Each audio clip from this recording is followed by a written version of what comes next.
दर्श बिन दुखन लागे नैन, दर्श बिन दुखन लागे। मीराबाई कहती है दर्श बिन दुखन लागे नैन, दर्श बिन दुखन लागे। इसको कहते हैं तीव्र भक्ति।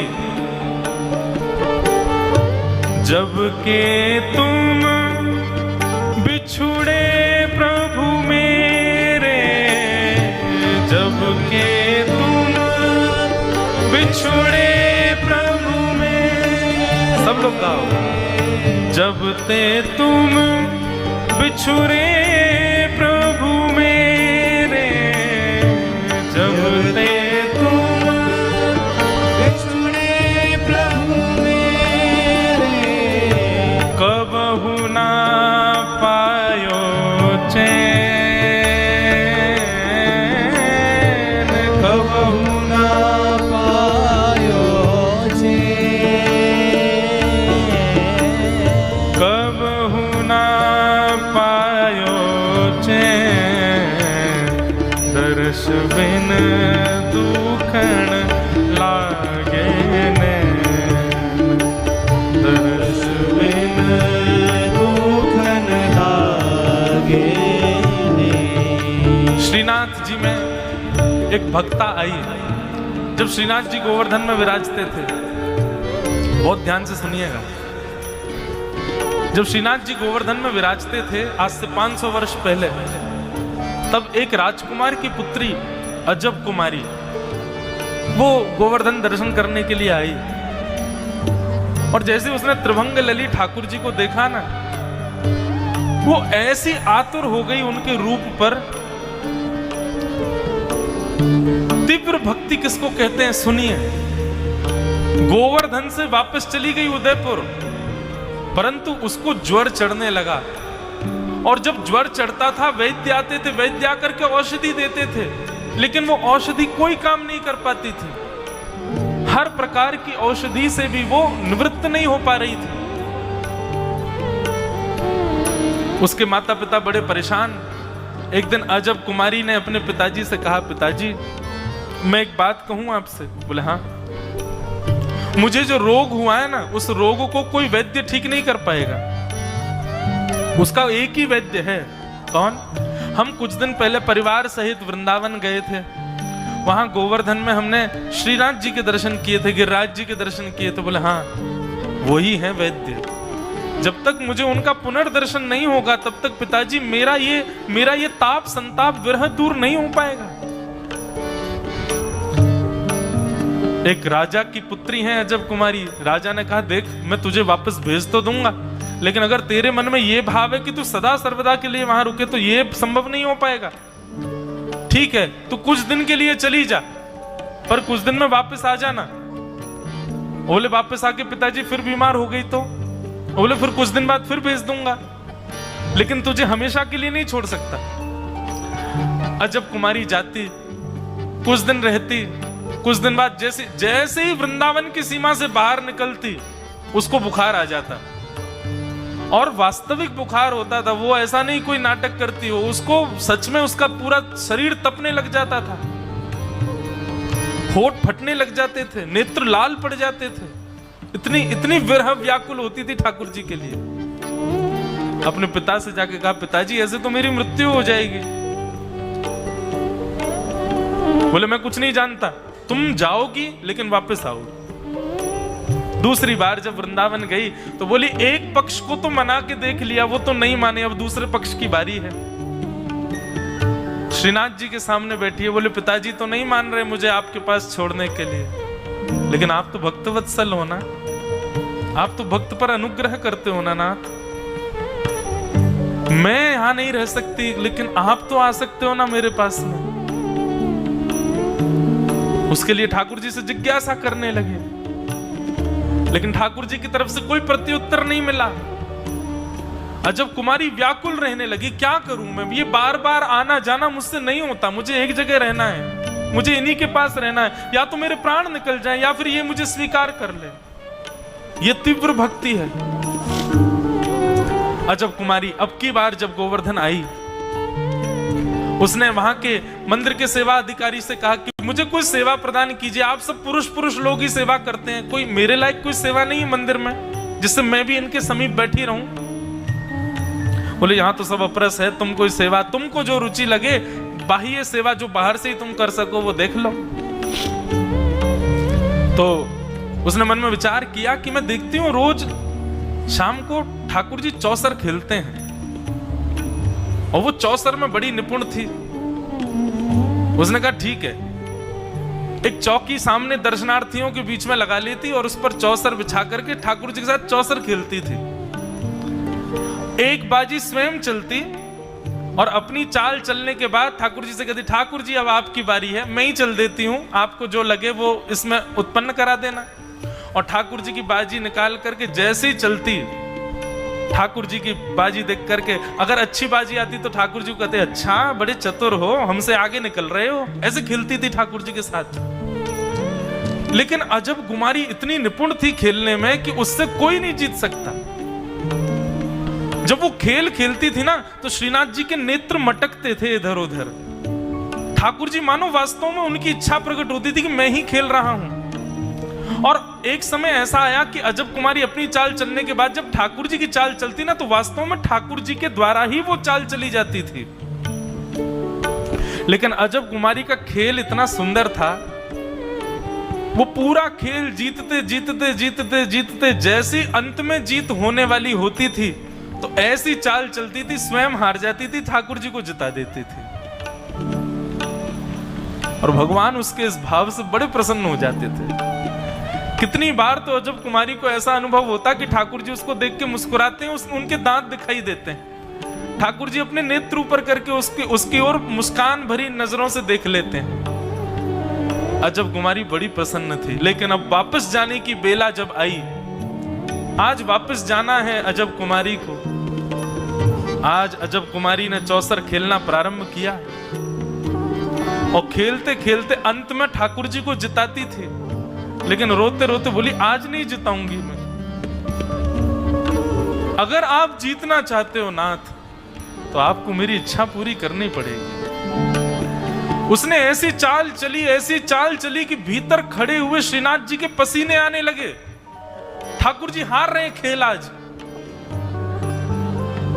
अजब कुमारी आज क्रोध में भर करके ऐसी चाल चल रही थी कि ठाकुर जी जीते नहीं पा रहे उससे। लेकिन अचानक से जैसे ही अजब कुमारी ने ठाकुर जी की ओर देखा तो थोड़ी के ऊपर प्रश्वेत के बिंदु टपक रहे हैं नीचे। भगवान व्याकुल हो रहे हैं। ठाकुर जी की व्याकुलता को देख नहीं पाई और फिर से हारते हारते हुए ठाकुर जी को अंत में फिर से उसने जिता दिया। और अब की बार जैसे ही जिताया, श्रीनाथ जी अपने आप को रोक नहीं पाए और प्रत्यक्ष प्रकट हो गए और अजब कुमारी को अपने हृदय से लगा ली, गले से लगा ली। जैसे ही गले से लगाया, हाथ पकड़ लिए ठाकुर जी के, बोले मुझे कुछ चाहिए आपसे। भगवान बोले मैं तुझसे बहुत प्रसन्न हूं, मैं इतना प्रसन्न हूं, तू जो कहेगी मैं दूंगा, तू बता क्या चाहिए। बोले वचन दो, जो मांगूंगी सो दोगे। बोले वचन दे रहा हूं, जो मांगेगी सो दूंगा। बोले मैं यहां नहीं रुक सकती नाथ, लेकिन अब आपको मेरे पास आना पड़ेगा। आप मुझे वचन दीजिए कि आप मेवाड़ आएंगे और मेवाड़ में आकर के सदा मुझे दर्शन देने के लिए विराजमान होंगे। बंधुओं, जिस वृंदावन का कभी त्याग नहीं करते ठाकुर जी, अजब कुमारी के लिए श्रीनाथ जी गोवर्धन से मेवाड़ में जाकर के विराजमान हो गए और आज भी उदयपुर में विराजमान, उदयपुर के पास नाथद्वार में विराजमान। अजब कुमारी के लिए ठाकुर जी विराजमान। यह है तीव्र भक्ति। और तीव्र भक्ति के स्वरूप क्या है, मीराबाई गा रही है।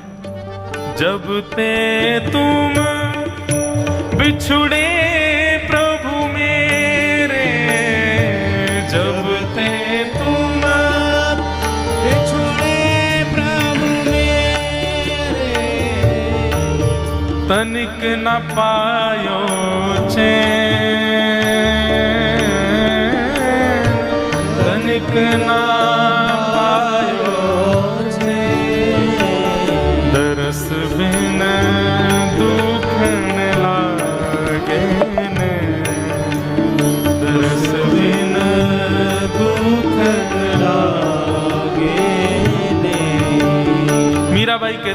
स्थिति देखिए नाथ, मेरी स्थिति कैसी है।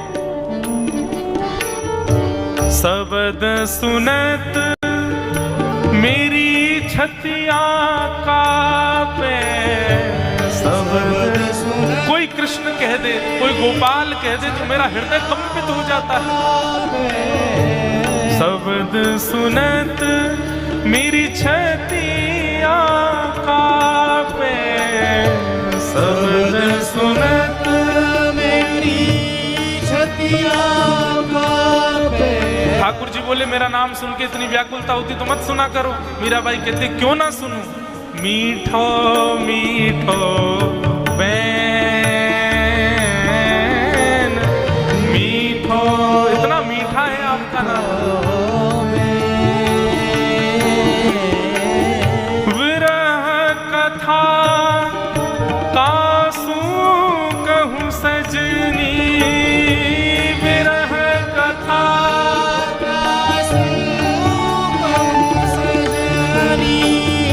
विरह व्यथा कासू कहूँ सजनी, विरह व्यथा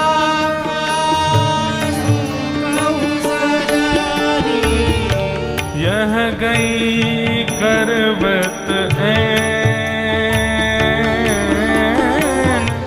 यह गई ऐन मतलब ठीक। तरस बिन दुखन लागे न, तरस बिन दुखन लागे न, तरस बिन दुखन लागे न, तरस बिन दुखन। मीराबाई कह रही है तीव्र भक्ति वाली की स्थिति क्या है। कल ना परत पल हरि मग जोवत, कल ना परत हरि मग जोवत, कल ना परत पल हरि मग जोवत, कल ना परत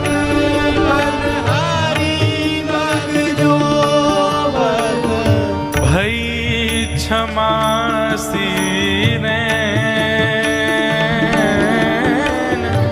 भई क्षमा। एक क्षण का वियोग भी 6 महीने के समान लगता है। मीराबाई कहती हैं आपको देखे बिना, आपको सुने बिना, आपसे मिले बिना, आपके पास आए बिना कल ना परत मुझे सल नहीं पड़ता है, मेरे चित्त को चैन नहीं मिलता। और आपसे दूर जाती ऐसा लगता है कि 1 मिनट पहले ही तो दर्शन करके आई है, लेकिन 6 महीने जैसे लगते हैं कि कितने दिन निकल गए देखे बिना।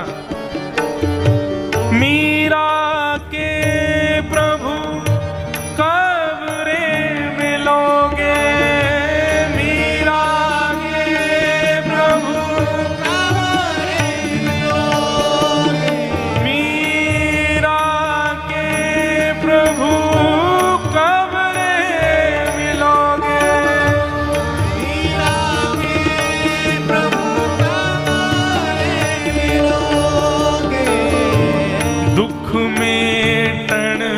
सुख दे,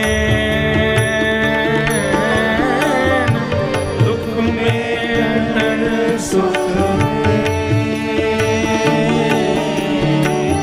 दुख में तन सुख दे, दर्श बिन दुखन लागे, दर्श बिन दुखन लागे, दर्श बिन दुखन लागे,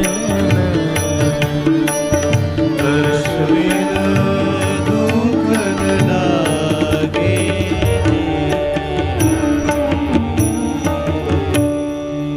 तीव्रेण भक्ति योगेन मनोमयि अर्पितम स्थिरम। भगवान कहते हैं जो इस प्रकार मुझसे प्रेम करता है ना मैया, ऐसी अनमितता भक्ति जो करता है मुझे बहुत प्रिय होता है।